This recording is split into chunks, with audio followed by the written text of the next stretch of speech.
If you're a senior citizen collecting Social Security right now, what I'm about to share with you could mean an extra $5,000 staying in your pocket every single year instead of going to the IRS. Yes, you heard that right. $5,000. That's not a one-time payment, that's not a gimmick, and this isn't clickbait. There's a proposal on the table right now that could fundamentally change how Social Security benefits are taxed. And if you're one of the millions of seniors paying taxes on your Social Security income, this could be absolutely life-changing for your retirement budget. But here's the thing, there's massive confusion about what this proposal actually says, who it helps, who it doesn't help, and whether it's even going to become law. I'm seeing seniors make financial decisions based on incomplete or just plain wrong information, and that terrifies me. So, in the next several minutes, I'm going to break down exactly what this $5,000 Social Security tax deduction proposal is, where it came from, how it would work, who would benefit the most, what the catch is, and critically, what you should be doing right now while this is being debated in Washington. Stay with me until the very end because I'm going to give you specific action steps based on your exact income level and tax situation. Welcome back to the channel, everyone. For those of you joining for the first time, I'm your host here on this channel, and I've been working as a tax strategist and retirement planner for over 17 years, specializing in helping retirees navigate the incredibly complex world of Social Security taxation. I've helped thousands of seniors understand their tax obligations, minimize what they owe, and keep more of their hard-earned retirement income. The proposal we're talking about today has been getting tons of attention, and frankly, it deserves that attention because the implications are enormous. But as always, the devil is in the details, and those details matter tremendously. So let me start from the beginning and walk you through everything you need to know. First, let's establish what we're actually talking about.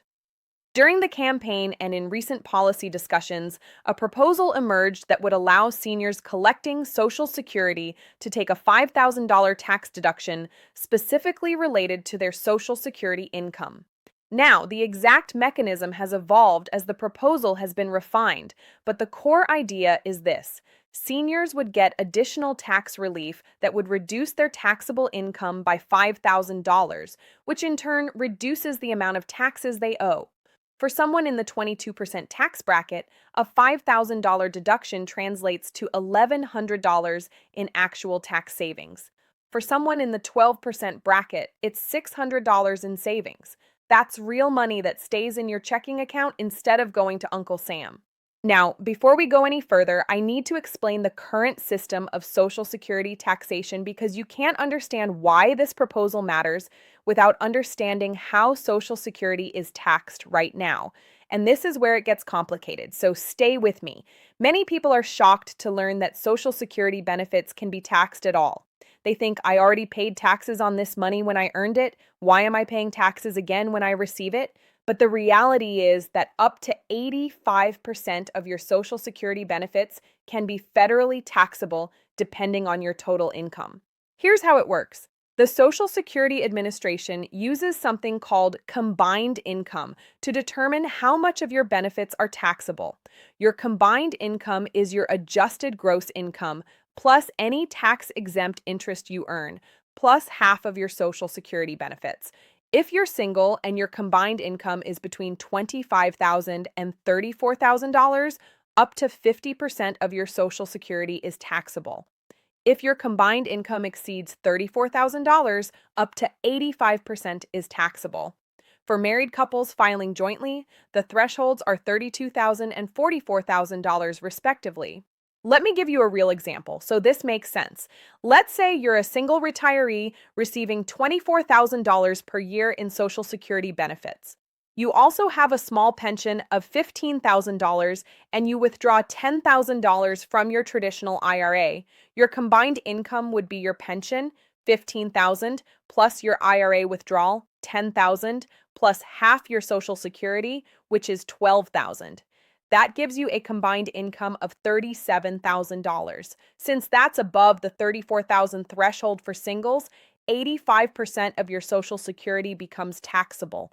85% of 24,000 is $20,400. So you'd be paying federal income tax on $20,400 of your Social Security benefits on top of the taxes you pay on your pension and IRA withdrawal. For many seniors, especially those who saved responsibly and have multiple income sources in retirement, this comes as a nasty shock.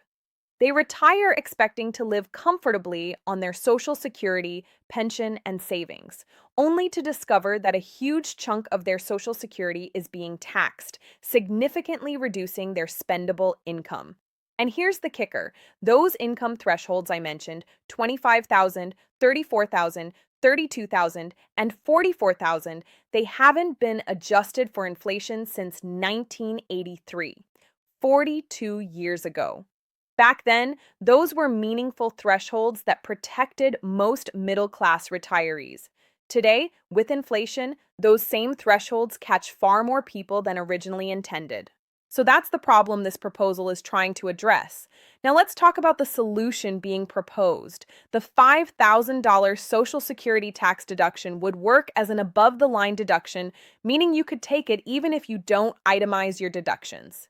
This is important because most seniors take the standard deduction, which for 2025 is $15,050 for married couples filing jointly and $14,600 for single filers over 65.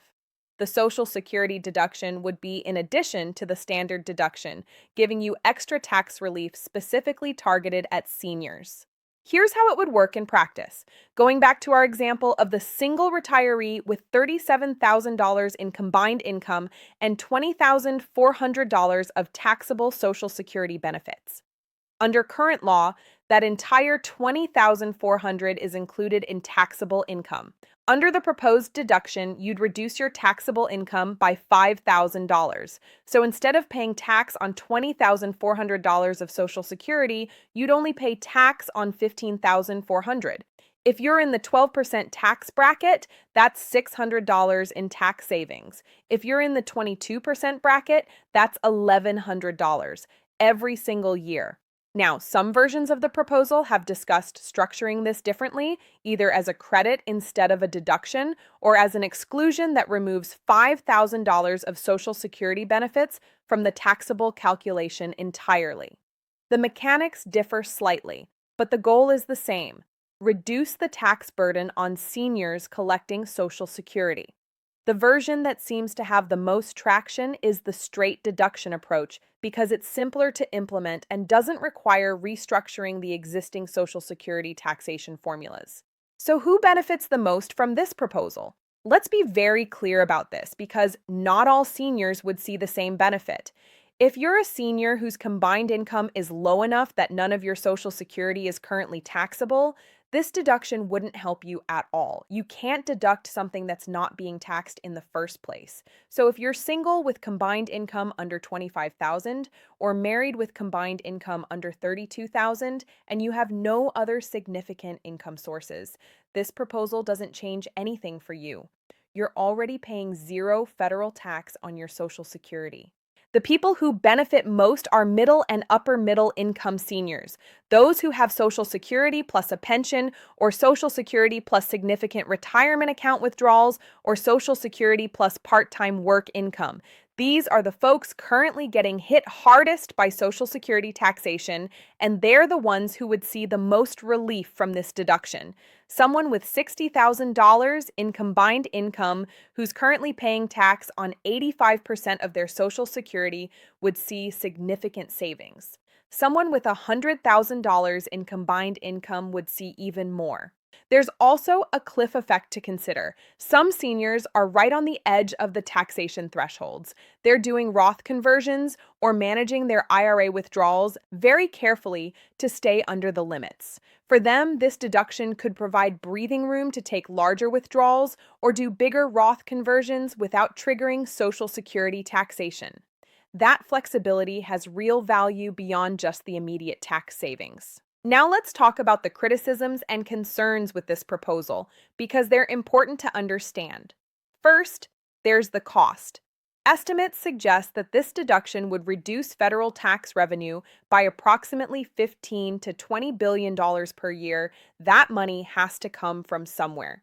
Critics argue that in a time of massive federal deficits, we can't afford to cut taxes further, especially for a group that already receives significant government benefits through Social Security and Medicare. They argue that if we're going to spend $15 billion, it should go towards shoring up the Social Security Trust Fund itself, which is projected to be depleted by 2033, rather than giving tax breaks to current beneficiaries. Second, there's the equity argument. As I mentioned, this proposal primarily benefits middle and upper middle income seniors who have income beyond Social Security. Lower income seniors who depend entirely on Social Security and have little or no other income get zero benefit. Critics say this is regressive, that it helps people who need help the least while doing nothing for the poorest seniors who are struggling the most. Supporters counter that middle-class seniors are being unfairly penalized by an outdated taxation system and deserve relief, and that there are other programs to help lower-income seniors. Third, there's the question of whether this is the right approach. Some policy experts argue that instead of creating a new deduction, we should just raise or eliminate the income thresholds for Social Security taxation. Remember, those thresholds haven't been adjusted since 1983. If we index them to inflation, the single threshold would be about $60,000 instead of $25,000. That would achieve the same goal of reducing taxes on Social Security for most seniors without creating a new deduction. Others argue we should eliminate Social Security taxation entirely, which would be simpler but far more expensive. Fourth, there's concern about the precedent this sets. Social Security was designed to be self-funding through payroll taxes. Once we start using general tax revenue to subsidize it through deductions and credits, we blur the line between Social Security as an earned benefit and Social Security as a welfare program. Some worry this makes it easier to test Social Security in the future or reduce benefits for higher earners. So what's the likelihood this actually becomes law? This is where I have to be honest with you. It's uncertain. Tax policy is incredibly complex and politically fraught. Even proposals with broad support can get watered down, delayed, or killed entirely during the legislative process.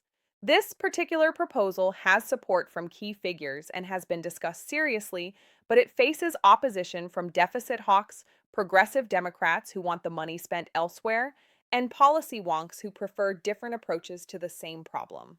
The best case scenario is that it gets included in a larger tax reform package and passes sometime this year. The worst case is that it gets dropped entirely or postponed indefinitely.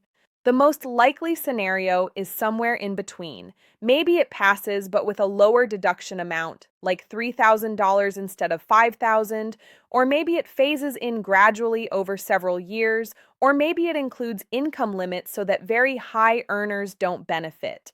We simply don't know yet. So what should you be doing right now while this is being debated? First, do not change your financial plans based on something that hasn't passed yet.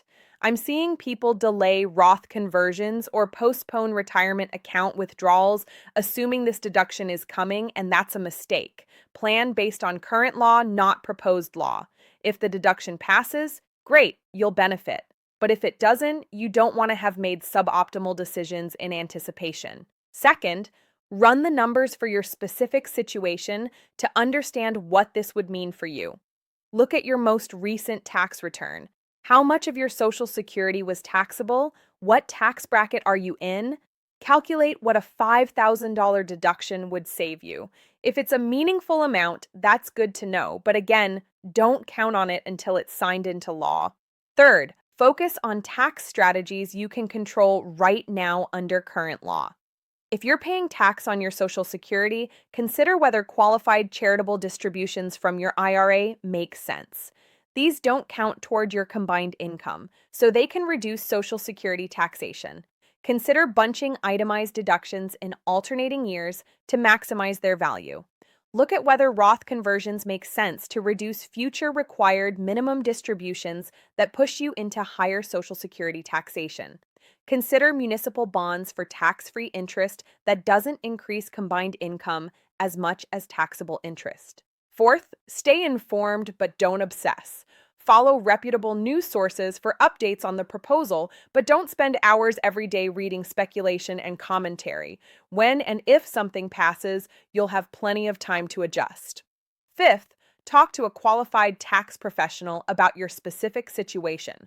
The strategies that make sense for you depend on your total income, your tax bracket, your state of residence, your estate planning goals, and many other factors. Generic advice from YouTube videos, even really good ones like this, can't replace personalized professional guidance. Let me also address some myths I'm seeing spread about this proposal. Myth 1, this is a $5,000 check being sent to seniors. No, it's a deduction, not a payment. You don't get $5,000. You reduce your taxable income by $5,000, which reduces your taxes owed. Myth 2, every senior will save $5,000. No, your actual savings depends on your tax bracket. Most seniors would save somewhere between $0 and $1,100. Myth 3, this makes Social Security tax-free. No, it provides a $5,000 deduction, but if you have substantial other income, you'll still pay tax on much of your Social Security. Myth 4, you have to apply or file something special to get this. No. If it passes, it would be a standard deduction available to all seniors on their tax return, just like the standard deduction is now. Looking at the bigger picture, this proposal is part of a broader conversation we need to have as a country about how we tax retirement income. The current system is a mess, full of complexity, cliffs, and unintended consequences. Whether this specific proposal is the right solution is debatable, but the problem it's trying to address is very real.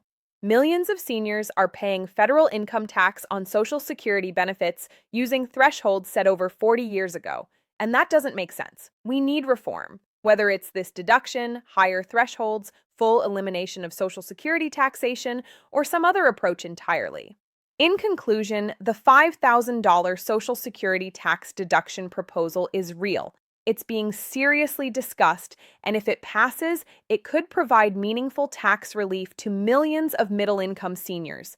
But it's not guaranteed to pass, it won't help everyone equally, and it's not a magic solution to all the problems with retirement taxation.